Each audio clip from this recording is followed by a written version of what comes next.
Hey there, everyone. That sexy nerd is coming at you again. And we're watching a new Oversimplified. Man, I didn't think we were going to get a new one this soon, man. Like, wow. I mean, I just started these episodes, and I got to make more reaction videos. This stuff is hilarious, man. I just love it. But now we're going over the first Punic War.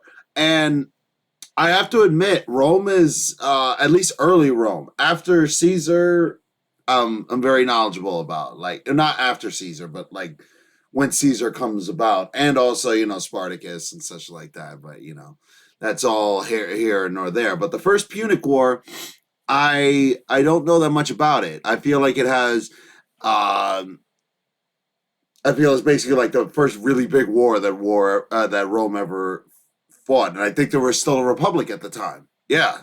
So, and I think the second Punic War is the whole thing with Hannibal. So, yeah, where he crosses the mountains to get over there, and he's really beating the Romans, but they still win. I don't know. I don't know how the first Punic. I don't remember how the first Punic War went. So, I guess we're gonna learn some stuff today. So, this has been nuts. Yeah. Anyway, please like and subscribe if you want to see more sexy yet nerdy content. Let's get into the video, y'all. Oh, Marcellus, you sure have a lot of dignitas. Kiss me. Okay. What? Hey, Dad. Hi, son. Just reading the newspaper. What can I do for you? Well, you know how you always say Rome is the greatest civilization in the world? It bloody well is. Well, I was just wondering, what makes us so great? How did we come to be? Wow. My son. Boy, let me take you on a journey to this side of the room. What? Well, okay, that was quick. The story of Rome begins with these beautiful baby boys going to town on some she-wolf mommy milkers. That's gross. You're gross. That's Sorry, weird. son. You're not gross. I love you. They're called Romulus and Remus, and when they grew up in 753 BC, they founded Rome. But there was just one problem. They couldn't agree on which of them should be the king. But they worked it out peacefully, right? Yeah, sure. Heavens no. Romulus caved Remus's skull in with a shovel. Here's a picture. Oh, Our whoa. first king committed fratricide? I know. Look at his face. When's the part where we become the greatest civilization, Dad? Well, you see, at first Rome was full of men. Oh, yeah. I'm talking like a real sausage party. You know what I mean? Yeah. Yes, sir. So we invited some neighboring cities over for a big feast. And then we literally kidnapped all of their women. Here's a picture. Oh, Look my at that one. goodness. She's like, Wow. this is messed up. You're messed up. Yeah. Ugh, sorry. I'll be a better father. I promise. So then, finally, after centuries of monarchy, those tyrannical kings started getting a little too big for their britches. So we overthrew the kings and established Rome as a republic. Is that when all the killing stopped? Oh, heavens no. That's when the killing surged, baby. Oh, we no. went wild and conquered the Latin League, the Samnites, the Etruscans. Woo! What a rush. Dad, Rome seems pretty barbaric. You're barbaric! Oh, I forgot to tell you about the time a prophet told Saturn his son would one day overthrow him. So Saturn literally ate his own son seconds after he was born. I don't want to see a picture. Oh, no. Dad! Look at that! Oh, what the That's hell? messed up, Why have I man. seen that Are we picture really before? this uncivilized? Hey! If we were so uncivilized, would we use communal toilets where we all fart and poo together in one big stinky, steamy, dirty toilet room? What? Yeah, Dad. We would. Clean your butt with a sponge, Timulus. But all these guys just used it. What's wrong with your son, bro? I don't want to be Roman. This is so weird. You're weird. Sorry, you're not weird. I'm sure you're probably fine.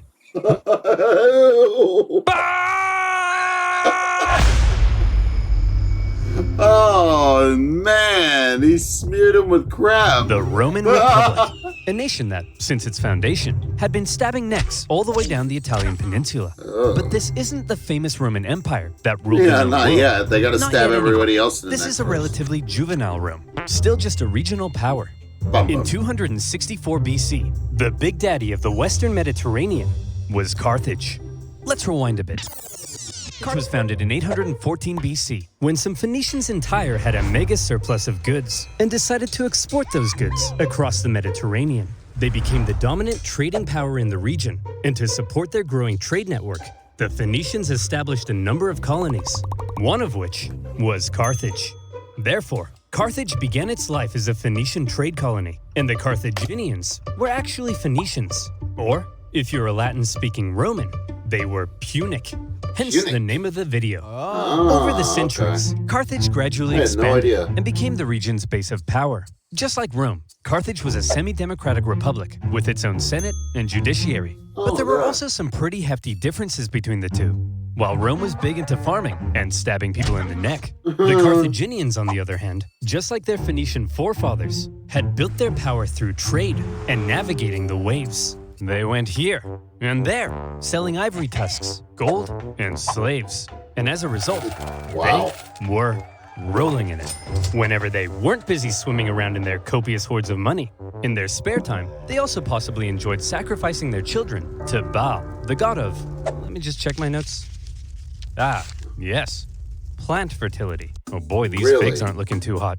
Maybe if I throw my son into a burning pit of fire, they'll grow. Have you What? tried watering them, Dad?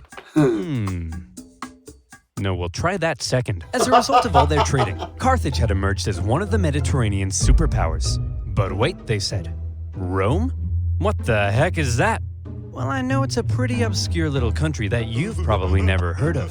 But this spunky young nation was about to upset the entire region's balance of power. Initially, the two sides enjoyed relatively friendly relations, and had even signed a couple treaties. But it was a relationship that was practically destined to turn Oh. sour. See, Rome Damn. had a thing where they liked to aggressively expand their boundaries, often viewing such expansion as a defensive act, kind of like when you kill your neighbor, because you knew eventually they would have tried to kill you first. Meanwhile, Carthage was extremely protective of its wealthy trade network. So if you put a very strategically important island between them, well, 2 + 2 equals war. Tensions rose, and the two sides began viewing each other with increasing disdain. The hard-working Romans looked across the water at the money-hungry Carthaginians and said, "Look at those dishonest crooks. Bet they've never done an honest day's work in their lives." And the Carthaginians looked back and said, "Look at those simple-minded brutes. Bet they've never sacrificed a baby in their lives." Yeah! While war Wow. between the two superpowers seemed inevitable, the event that finally triggered it was a little unexpected. The whole thing began with a few simple mad lads on a wild night out. These mad lads are called the Mamertines. They were Italian hell? mercenaries employed by the tyrant of Syracuse, here. But when he died, his successor said, "Sorry fellas, we don't need any big burly men with sharp sticks anymore. You can all go home." The Mamertines, as it turned out, didn't want to go home. So instead, they went to the nearby town of Messana and said, "Hey man, we are but poor little buff boys without a home. May we come in?" Aw, poor fellas. Sure thing. Just so long as you promise not to massacre all of us. We promise. Oh, really? The Mamertines then massacred all of them. Yeah. Well, not all of them, just the men. And they stole their homes and families. Jeez. Ha! This is my house now. This is my best dad ever mug now. And you guys are my new family. Son, wanna go play catch with your old papa? You're not my real dad! Ugh, teenagers. Am I right, dear? You're not my real husband. Ugh, I'm so trapped in this marriage. Then get out! No, Messana was now controlled by the Wow, okay, that was Mamertines, easy. and they began raiding up and down the Syracuse coastline. When the new ruler of Syracuse saw this, he wasn't happy. The Syracusans began fighting back, and in response, the Mamertines said, "Oh crap, they're fighting back? What do we do? Quick, we'll convince the Carthaginians to come and save us." Oh no! We're in trouble. And we need a big, strong empire to come and rub our bellies. What the Saying it hell? like that. If I was a big, strong empire, I think I'd like to be seduced. See? It's working! The Carthaginians had long dreamed of controlling all of Sicily. They had been fighting Syracuse and their Greek influence on the island for centuries. And now, here was a great opportunity to get one over on them. So Carthage promptly answered the Mamertines' cry for help and sent a force to garrison Messana.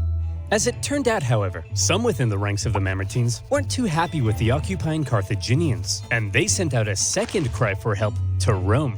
When it reached the Roman Senate, they were a little more hesitant. Going to help the Mamertines ran the risk of triggering an all-out war with Carthage, and they had only just finished conquering the Italian peninsula, so they were kind of tired. Plus, the Mamertines were all the way across the water. They had never made a leap like that before. So you would assume that to avoid any conflict with Carthage, the exhausted Romans would probably sit this one out. I don't think so. But you would assume wrong. Rome just couldn't resist a good chance for war. Why? Oh, boy. Well, there's something you gotta understand about Rome. See, as a republic, they were hell-bent on preventing any one man from ever gaining too much power. And so rather than having one leader, Rome had two, called consuls, who shared power. These consuls could also only serve for 1 year at a time before new consuls were elected. These measures to limit the powers of the consuls were noble, but had an interesting side effect. The consuls knew they had just 1 year to try and gain as much glory and prestige as possible, something that was very important in Roman society. And the best way of gaining glory and prestige? Military victory, of course. The Roman political system basically ended up encouraging these consuls to go out and be as aggressive as your Italian grandmother when you don't eat all the spaghetti. And so the glory-seeking consuls convinced the people to vote in favor of going to Messana. Really? And in they went. Upon the arrival of the Romans, the Carthaginians in the city, amongst the confusion, were forced to leave. Now, in contrast to Roman Why did they aggression, do that? the Carthaginian military had a slightly different philosophy. All right, kids, listen up. If you want to grow up to be Carthaginian military leaders, there's a few things you have to understand. If you fail to succeed on the battlefield, that's a crucifixion. Showing cowardice, Really? that's a crucifixion. Hello, sir. What are you doing here? Aren't you meant to be in Messana? Yeah, but the Romans showed up. So you just left? Sure did. Oh, you better believe that's a crucifixion. Oh, The makes Roman sense. consuls were awarded for victory and therefore tended to be aggressive go-getters. By contrast, the Carthaginian generals were brutally punished for failure, and so they tended to be more cautious and restrained. This dynamic is helpful for understanding some of the crazy things that happened during the Punic Wars. So, the Romans have crossed over did to they Messana, steal and crucifixion? now there was some red on the island. Hit that panic button. This turn of events was unacceptable to both Carthage and Syracuse, so the traditional enemies teamed up to kick the Romans off their island. They surrounded the city and said, "Hey, you jerks! This isn't your island! Come out of there at once!" "Okay, we're coming!" See, Phil, you just gotta speak with authority. That's what being an outlaw Really? is all about. Hey, man. Oh, you brought your weapons and armor? No, I didn't mean... Oh, crap. Out the Roman legions came to man. engage the Carthaginians in battle, What and the they hell? sent them packing. With the Battle of Messana, whether intended or not, by going to help the Mamertines, the two sides had just slipped into an all-out war. Wow. With the initial Roman victory, towns across Sicily, including Syracuse, began switching allegiance because being a winner is more fun. But the Carthaginians weren't about to just give up that easily. In 262 BC, they began building up their forces at Agrigentum. So the Romans, being aggressive go-getters, aggressively go-got them. The Romans immediately laid siege, hoping to starve out the Carthaginian garrison. That's their usual thing. Because this was the first time Rome had been fighting outside the Italian peninsula, across the water, they struggled to supply their forces, and before long, the Romans were as starving as the Carthaginians they were besieging. They had to forage for food, leaving them open to ambush. And when Carthaginian reinforcements arrived, creating a double siege, things got really bad. Everybody starved each other for months until nobody could take it anymore, and they all finally came out for battle, which Rome won. Here's the report from the recent siege at Agrigentum, sir. We killed 30,000 while only suffering 7,000 losses? That's amazing! We're the best! Yes, sir. Oops, those are the wrong way around. What? We lost 30,000? Wow. We're the worst! But we won, right? Yes, sir. But we also got our asses kicked. Yes, sir. Yeah. So are we the best or the worst? Yes, sir. Wow. The Romans won at Okay. Agrigentum because they were aggressive go-getters, and they now began eyeing up the possibility of conquering the entire island. But they also suffered very heavy losses, and it was clear they couldn't sustain a campaign if they couldn't supply their troops. Here's the issue. Sicily was an island. Islands are surrounded by water. A strong navy would be vital for supplying troops and winning the war. Here was Carthage's navy, and here was Rome's. What? I think you can see the problem. Historians debate just how much naval experience Rome had at this point. Presumably, they must have had something to defend their shoreline. But whatever it was, it would have paled in comparison to the Carthaginian juggernaut. And so Rome had to figure out exactly what to do about all this water. Come on, men. We're not gonna let some pansy candy-ass water get in the way of our glorious victory against Carthage. Charge! Tell my kids I love them. We're gonna need a bigger boat. What's a boat? I don't know. If the Romans wanted to win this war and obtain Sicily, there was only one thing for them to do. I guess we're just gonna have to go ahead and build ourselves a war fleet, aren't we? From scratch? From scratch. But we don't even know how. Never mind how to fight with one. Don't worry, Hank. We're up to the challenge. Come on, guys. We're Romans. And Romans aren't afraid of anything. And so, the Romans worked long and hard trying to figure out how on earth you actually build the latest style of warship. In the end, they had a bit of luck on their side. A Carthaginian quinquereme ended up accidentally... Was that one guy whipping a fish?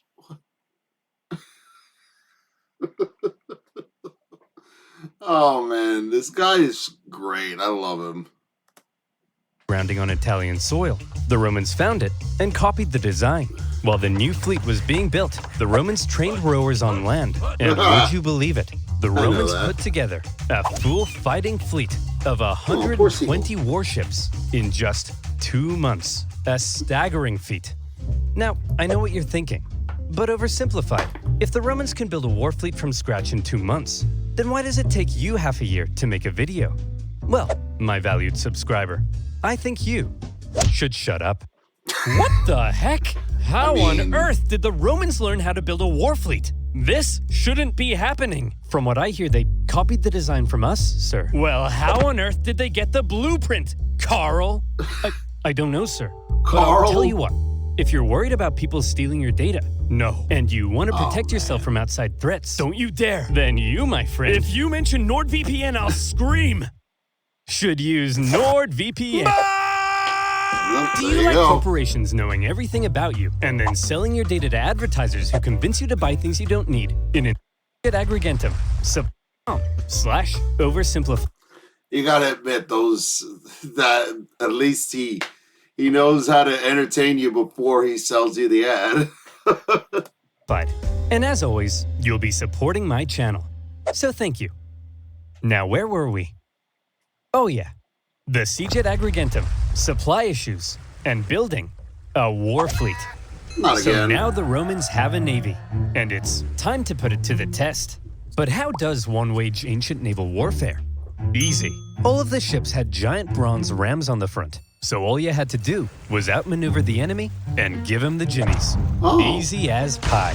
And so the aggressive Romans set out for some good old-fashioned jimmy giving. The consul, Gnaeus Cornelius Scipio, set out for the town of Lipara, believing the garrison there wanted to join the Romans. As he entered the harbor, however, he found himself trapped by a Carthaginian fleet, and in the following skirmish, he was completely outmatched. The Romans may have had a brand new fleet, but when it came to engaging in actual combat, their inexperience showed. There was just something better about the Carthaginian ships. The Carthaginian rowers had nicer abs. The entire Carthaginian Empire had been built on expert seamanship. So, when it came to water, the Carthaginians were better, and the Romans were wetter. In their initial skirmish, the Romans were beaten so badly that the consul, Scipio, was given a nickname, Asina. And if you're wondering what that means, just drop the Ina. So what were the Romans to do? How could they possibly stand up to this Carthaginian superpower? Well, there's something you gotta understand about the Romans. Back when they found that Carthaginian ship and copied its design, that wasn't a one-off thing. Copying their enemies was as Roman as punishing murderers by sewing them into a leather pouch with a monkey, snake, and rooster, and then throwing them into a river, which is a thing they did. Wait, what was I talking about? Oh yeah, copying their enemies. Many of the most famous Roman inventions were actually borrowed. Aqueducts, chariot racing, their gods. Even in warfare, the Romans would get pierced by a Sabine javelin, and they'd be like, wow. They'd get hacked to bits by an Iberian sword, and they'd be like, wow. And they'd copy the designs for themselves. However, they wouldn't just copy it. They would advance it, finding ways to adapt it as perfectly as possible. And in the case of naval warfare, the Romans realized if they wanted to beat the Carthaginians at their own game, they would have to adapt. The Romans excelled at combat on land, not on water. But what if, they said, we could somehow turn a sea battle into a land battle? Sounds crazy, right? Well, they made a couple of tweaks to their warship, and look, here they come again. They must love getting their asses kicked. Sir? What's that toll thing sticking out of their ships? They really are idiots. Look at that thing. That'll make them blow over. I mean, look at... Bob! Bob! It's a ramp. Get your camera out. Take a picture of it. It's a ramp.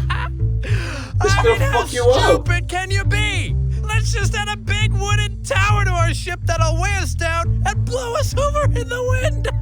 I mean, what does that thing even do? Yo, it fell on him. A big swinging spiked gangway called the Corvus. So when the Carthaginian ships approached to ram them, the Romans would just slam them. The Carthaginians tried going around. No problem. The Corvus could swivel. Try going behind. Really? The Romans would huddle to the coastline. It was foolproof. Those big, sexy Carthaginian rowing muscles could flex all they want, but they were no match for the Roman mind. Wow. So ladies, you see, what really matters is what's on the inside. Please go out with me. Never. And with that, the Romans, who had only just recently began dabbling in the art of naval combat, thanks to their ingenious Corvus, had just managed to outclass the Mediterranean seafaring superpower. The Carthaginians were stunned, and the general in charge of the defeated Carthaginian fleet, well, you better believe that's a crucifixion. With their newfound control of the seas, the Romans could now more easily blockade coastal cities and supply their legions on land. Surely, the Romans were now free to unleash their aggression all over the island. Haha! Hey Carthaginians, what are you gonna do now that we're free to rampage across the island? We're gonna go inside these walls and close this gate. Oh, come on guys, stop messing around. Come out so we can kill you. No. Oh, come on. No. Oh, no. To counter the new Roman supremacy, the Carthaginians decided to engage in a defensive war of attrition, forcing the Romans to engage in siege after lengthy siege. The war in Sicily became a long, hard, back-and-forth slug. One by one, cities slowly fell as the Romans gained ground. Occasionally, the Carthaginians countered and even pushed them back, only for the Romans to rebound again. And whenever a city did finally fall, the Romans could delight in slaughtering the entire population and selling any survivors into slavery, which was pretty standard procedure at the time. In general, the campaign on land was progressing much slower than the Romans had hoped, and quite frankly, they were getting sick of it. So in 256 BC, they decided that something had to change. Hey everyone, my name's Marcus Attilius Regulus, and I'll be one of your consuls for this year. Look, as I'm sure you all know, Sicily's being a bit of a drag. Sure, I could go and spend my entire year as consul besieging one single city, but they'll never make a naked statue of me for that. So here's the new plan. I'm gonna skip Sicily entirely, take my army, and go right for the heart of Carthage itself. I'll slaughter the men, enslave all the women and children, and when I return, you'll all build 1,000 naked statues of me. Marcus, that women and children stuff, that seems pretty evil and barbaric. No, Jim, it's perfectly normal in the ancient world. Sometimes we even chop their pets in half. Okay, guys, looks like the Romans are coming straight for us this time. And what will they do when they get here? They'll kill us all. They'll massacre each and every last one of us. They may even chop our pets in half. That's barbaric! No, Rob, it's actually pretty normal for the time. We'd do the same to them. Who'll protect us? Funny you should ask, Mary. That's kind of why I called this meeting. Who will protect us? Protect our families, our homes, our children. You guys? Ha! Don't make me laugh. Why, you're just a bunch of stupid and weak farmers. Simple-minded buffoons. Cowards. Fools. Rob here thinks enslaving women and children is barbaric. You're a snowflake, Rob. Yes, you are. The fact is, if the Romans manage to land on African soil, we're all gonna die. A terrifying, hideous, unspeakably painful death. Is that the end of that speech? Yes. The Carthaginians had to stop the Romans from ever landing in Africa because they believed that would be the end. So as the Romans were building an invasion fleet, the size of which the world had never seen before, the Carthaginians were preparing an even bigger one to stop them. And in 256 BC, as the Roman invasion fleet made its way south, the stage was set for a humongous battle that saw 680 warships, around 300,000 men, fighting to decide the course of the war. To this day, the Battle of Cape Ignomus remains possibly the largest naval battle in human history, all the way back in ancient times. So the next time your granddad tells you about the time he sank a Japanese aircraft carrier, kick him in the nuts. The Romans had a lot riding on this battle. They weren't just sending their warships, but transports as well, full of supplies and horses for their invasion of Africa. They therefore formed a protective wedge-like formation to punch through the long, thin Carthaginian line. The Carthaginian generals, however, desperate to prevent the Romans from reaching Africa, had a plan of their own. As the Roman fleet approached, the Carthaginian center feigned a retreat, luring the Romans in so their outstretched flanks could envelop them and get around the Roman corvus. A clever plan.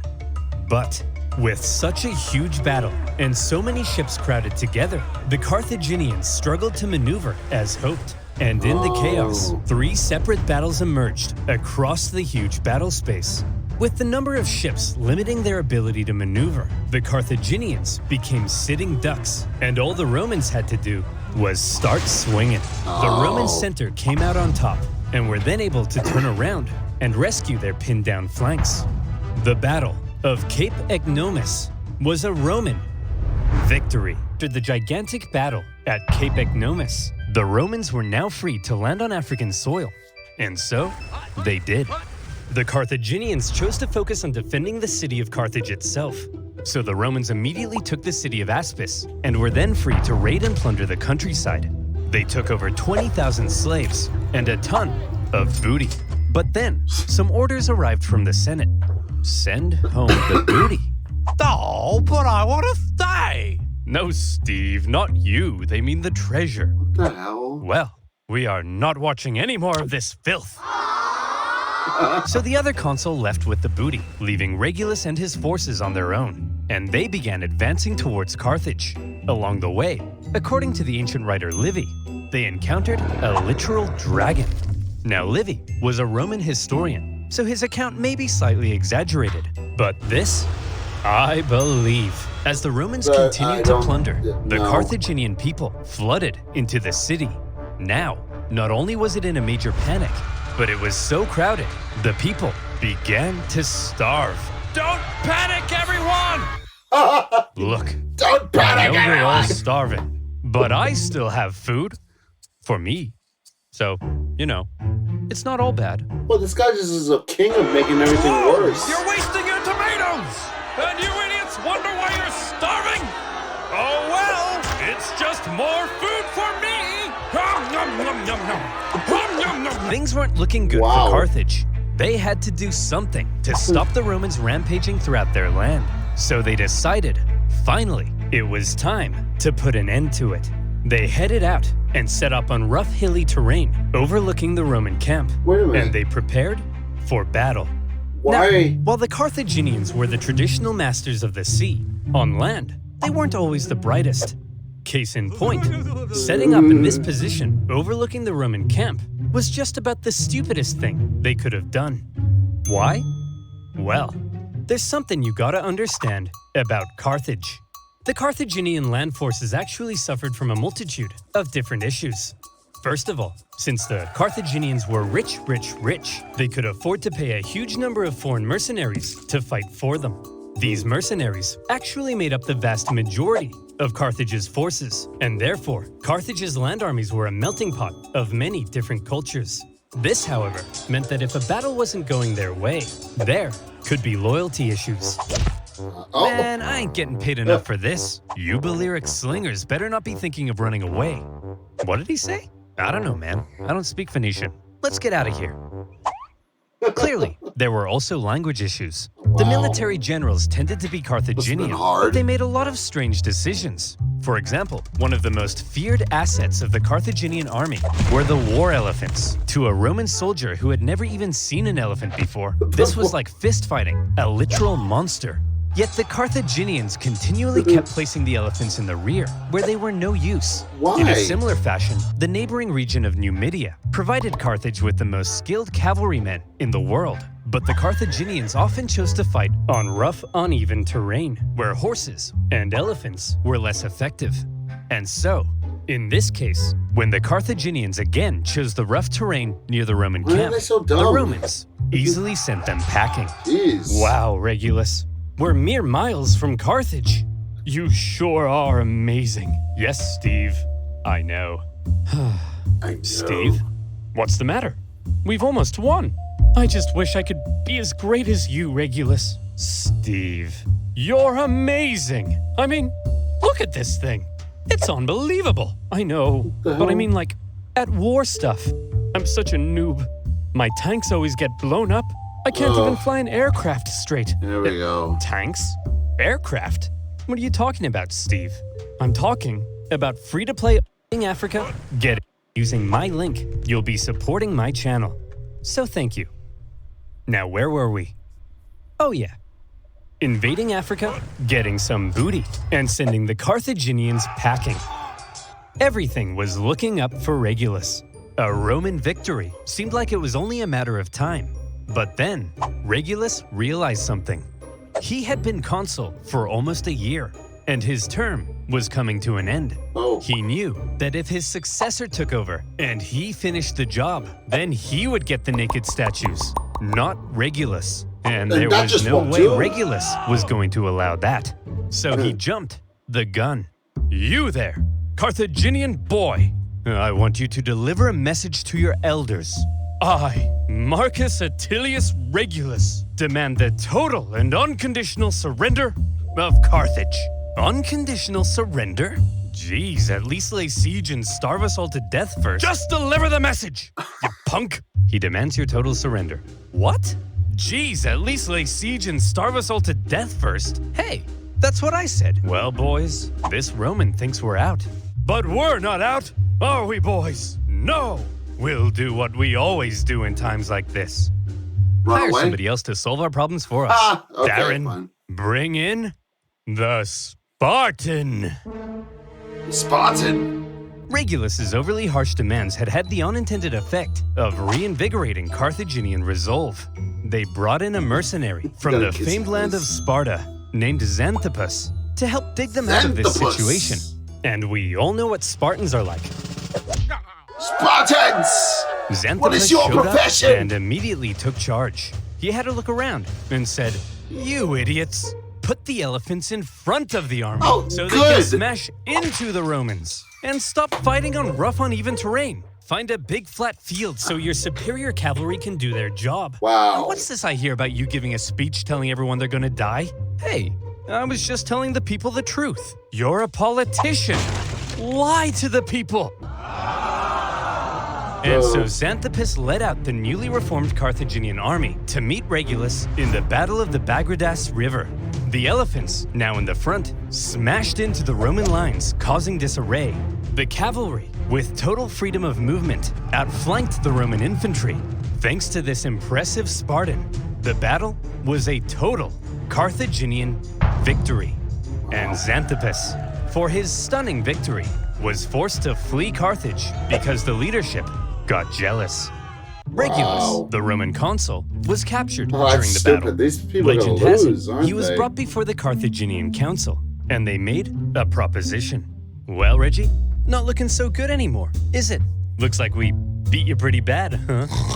Up yours, you Punic pansies! Now, Regulus, nobody likes a sore loser, do they? No. How about this? We're gonna send you back to Rome, and you convince the Roman Senate to surrender to us. If you fail, though, you gotta come back so we can torture you to death, okay? Okay. You promise? I promise. Pinky swear. Hey guys. Whoa, Regulus! We thought you got captured. I did, but they sent me back to convince you to surrender. Well, should we? Surrender? No! Never surrender! Give 'em hell, boys. They're at the end of their rope. Anyway, I gotta go be tortured to death now. What? Yep, part of a deal I made. Went It's back? a long story. Whoa, hey, wait! Regulus! No, it's cool, guys. I promised. Regulus! This is ancient times. We massacre entire populations. We chop pets in half. You can break a promise. No, Tim! You never break a promise. That's too far. And so, Regulus went back to Carthage and was tortured to death. And for keeping his promise, he was immortalized as the leading symbol of Roman virtue. Really? Meanwhile, after their defeat in Africa, the remaining Roman survivors, still in Africa, were still in Africa, and they needed to be rescued. So the Romans sent their fleet to pick him up and bring him home. They successfully fended off a Carthaginian fleet, grabbed the survivors, and made their way to Sicily. A great success. But then, things took a turn for the worse. Sir? That cloud looks kind of angry. Fear not, coward. If we Romans can build a war fleet from scratch and defeat the Carthaginian Empire at their own game, why, then even Mother Nature herself will crumble before us. I laugh in the face of Mother Nature. Ha ha! See? Come on, guys. Laugh at Mother Nature with me. Ha ha! Y'all are gonna die. Yep. Oh my 284 ships, nearly 80% of the Roman fleet was destroyed. Holy crap. As many as 100,000 Whoa! men drowned in a terrifying act of nature. Never before had Rome lost so many men in a single incident. How? 100,000 How casualties does for some any people other left? nation would be crippling. Any other nation would hastily sue for peace. Any other nation would spend decades trying to recover. But Rome was not just any other nation. I didn't hear no Infamous bell. for its unrelenting determination in the face of overwhelming odds, Rome said, well, I guess we'll just have to build another fleet. And they did. In just 3 months, they built 220 more ships. Wow. An astonishing feat. The Romans sent out their brand spanking new war fleet. And What? they got caught in another storm. You kidding? This time, a whole nother fleet was Holy lost. And crap. still, the Romans did not give up. The Carthaginians couldn't believe it. Their enemy had just lost hundreds of thousands of men, had 2 fleets almost entirely Holy destroyed, and they still wouldn't surrender. As one Roman poet put it, the victor is not victorious if the vanquished does not consider himself so. Wow. In typical Roman fashion, after a short break, they were once again building another fleet. However, for now, after all the disasters at sea, the focus began shifting back to the land campaign in Sicily. The Carthaginians, overconfident from recent successes, attempted to retake Panormus, but the Romans countered the terrifying war elephants by throwing stuff at them and scaring them away. Having stopped the Carthaginian advance, the road was now open to the final Carthaginian stronghold on the island, Lilybaeum. Lilybaeum was an extremely well-fortified city. In 250 BC, the Romans laid siege. The Carthaginian defense, however, was fierce, and skilled blockade runners kept the city supplied. Progress was so slow that the siege would last another 9 years. To make matters worse, the Carthaginians later sent possibly the greatest military general of the time, a man named Hamilcar Barca, to the island. He engaged in a skillful campaign of guerrilla warfare behind enemy lines, and for the remainder of the war, he was a major thorn in the Roman side. For now, with the deadlocked siege at Lilybaeum and the new Roman fleet at sea, things seemed to be at a standstill, and the Romans had to do something to break the deadlock.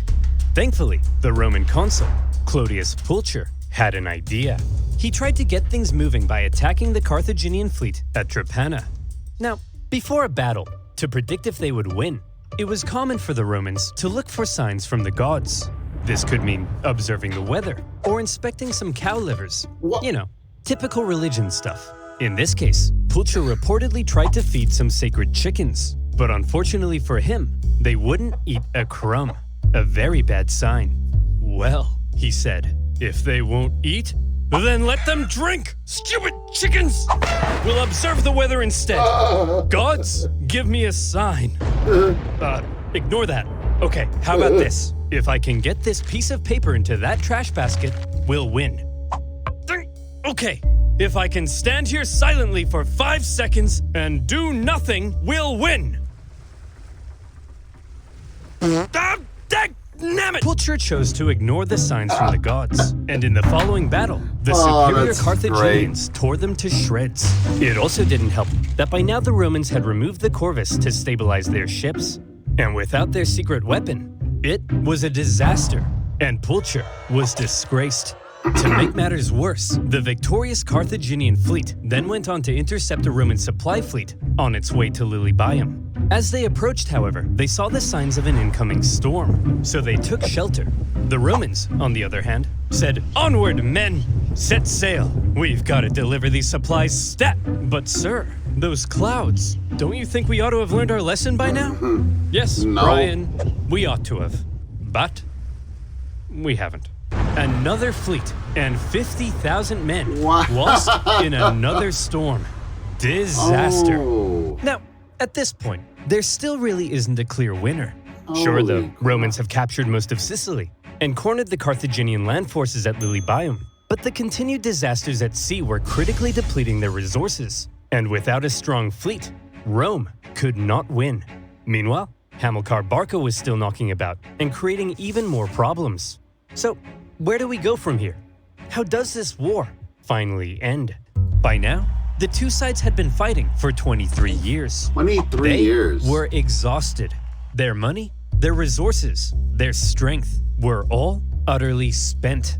The Carthaginians in particular were eager to see the war end so they could get back to trading and making money. So after the latest Roman disaster at sea, they said, look, there ain't no way in heck the Romans can come back again. They can't possibly afford to build another fleet. I think They're done. can. That's it. Recall the Navy, repurpose them as merchant ships, and let's get back to making some money. No! Idiots! Assuming the Romans would soon make peace, an anti-war faction within the government recalled a large portion of the Navy, leaving Hamilcar on his own. The victors appeared to be declaring themselves victorious. Meanwhile, the vanquished were getting ready for round 5. The Romans built another fleet, this time heavily relying on patriotic donations from the upper classes to afford it. And once again, they put to sea. Sir? The Romans have built another fleet. Oh, for goodness sake, Clarence, can't you see I'm busy rolling around in this pile of money? But sir, I don't care anymore, Clarence. I just don't care. The Carthaginian politicians made a fairly lackluster final effort with a poorly built fleet to supply their forces in Sicily. But when the brand new Roman fleet caught them at the Battle of the Aegates, even without their signature corvus, they dealt them the final blow.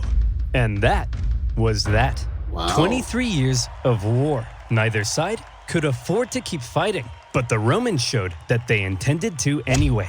The Carthaginians had no choice but to throw in the towel. The war had been long and hard for both sides, but in the end, it was Roman determination that won the fight. The Romans had spent the entire war trying to find a way to deliver the knockout blow. They learned how to build a fleet and engage in naval combat.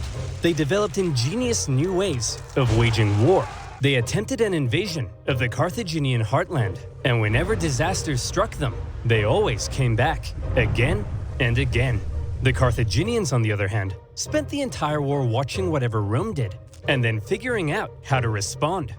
They were much more passive, and so, it's no wonder then that when both sides were close to collapse, Rome was the one who figured out how to go that little bit further.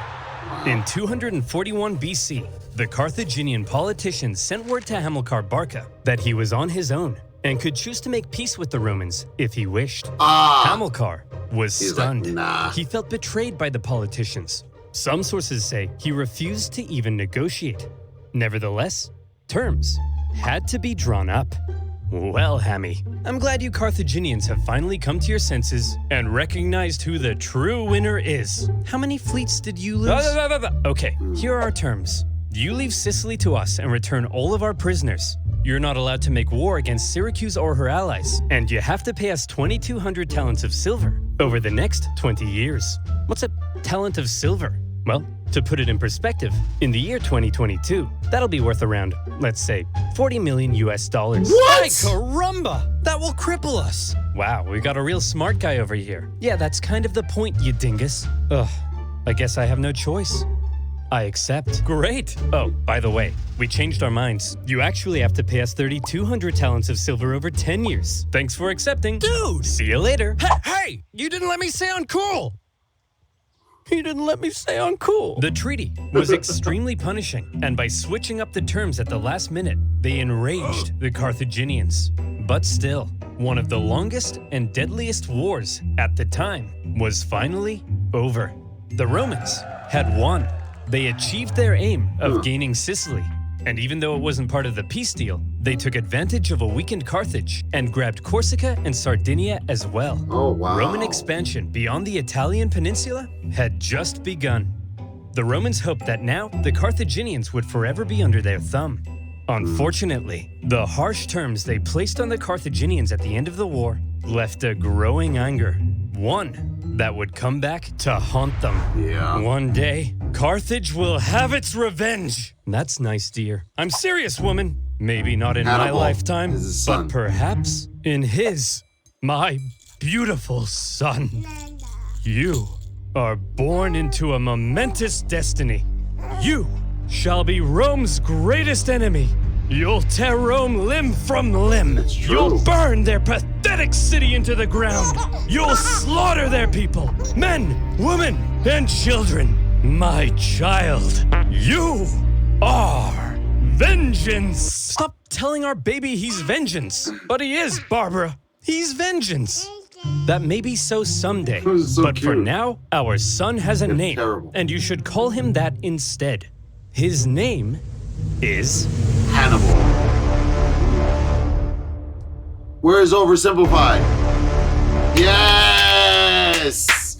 Woo! And I really hope he sticks to that because I want him to cover that next because this is really interesting stuff. I love learning about Rome. I want him to go over all of Rome's history like during the next few videos. Like stop going to different time periods. Just keep going with Rome. Like that is just great. You know? Oh, so cool. Such a so I had no idea about the first Punic War, but cause I only knew about everything because I only heard I only remember like history class about the second Punic War and everything. I didn't even know why they were called Punics, but already like again I learned more from YouTube than I do from college. Yeah, there was actually I was watching Harley Quinn the other day, and they said she goes, I like Frasier. I learned more from Frasier than I did during my entire time in med school, and I'm like, it's true. You can learn like a lot of stuff on Frasier, but yeah, I mean, that was a great episode, and I can't wait for the next one. Hopefully, it doesn't take too long. But you know, I mean, You know how he is. He goes for quality over quantity, or yeah, he goes just for more quality and everything. So until then, this has been That Sexy Nerd Reacts.